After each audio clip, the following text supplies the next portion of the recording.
Allah. Coba saya terangkan. Antum isti'ab tidak? Wujud kita siapa yang mengadakan?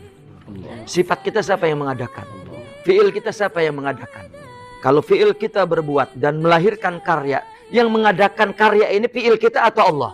Bukankah Allah hadir sepenuhnya? Itu namanya al-wujud. Jika orang merasakan semuanya dari Allah, berarti huwa fil wujud, bukan fil wajad. Paham tak? Ya. Mungkin ngaji tasawuf jangan banyak-banyak ya, sedikit supaya cam betul. Kalau wajad itu sewaktu-waktu. Dengar lagu Allah, kalau tak. Orang dengar baca Quran Allah, atau melihat sesuatu. Orang tengah bakar satai, tiba-tiba ya, datang wajad. Tapi kalau wujud, ya, kata orang sufi, nahnu fil wujud. Itu artinya bukan kita di dalam alam ini. Dan itulah kebanyakan kesalahan orang baca kitab sufi. Mesti tahu siyak. Coba antum cari di kamus. Nahnu fil wujud. Apa artinya? Kita berada di alam ini kan. Padahal orang kalau bisa bicara tasawuf, bukan.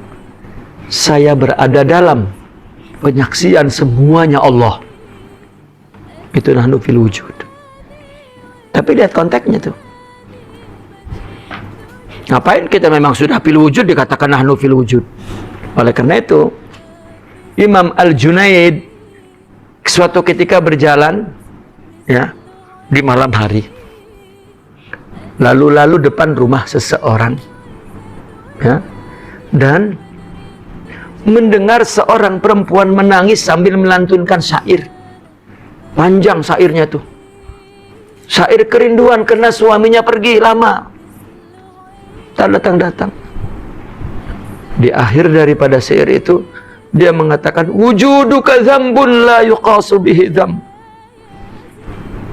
Di ayat itu, Imam Al-Junaidi terus, Allah, istighfar, astagfirullah, astagfirullah. Coba tengok, itu namanya wajad.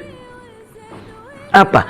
Dia mendengar ayat yang diucapkan oleh seorang perempuan yang merindukan kekasihnya yang tak kunjung datang. Dia menderita karena dia punya kekasih. Yang salah penderitaan dia atau kehadiran kekasih dalam hidupnya? Apa yang salah? Kehadiran kekasih. Maka wujuduka dzambun. Kalau kata kita, engkau sebabnya aku jadi menderita. Ya, kalau tak ada engkau, saya tidak menderita. Karena engkau hadir dalam hidupku. Itu wujuduka dzambun. Itu kan sedang bicara wujud secara lughawi. Tetapi apa? Seorang yang tengah wajad mendengar ayat itu, ya, goncang Imam Junaidi. Allah, astagfirullah, astagfirullah. Apa yang dia pahami? Wujuduka, perasaanmu yang ada itu, ya, zatmu, sifatmu, fi'ilmu, amal ibadahmu, ilmumu, amalmu,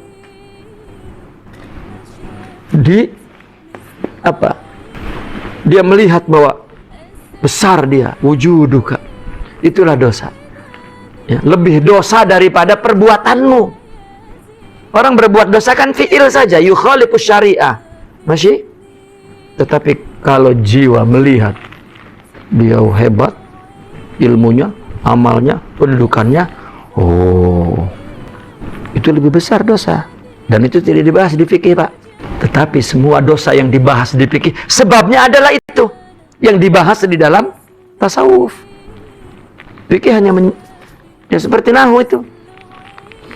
Boleh, tak boleh, boleh, tak boleh, boleh, tak boleh. Sudah.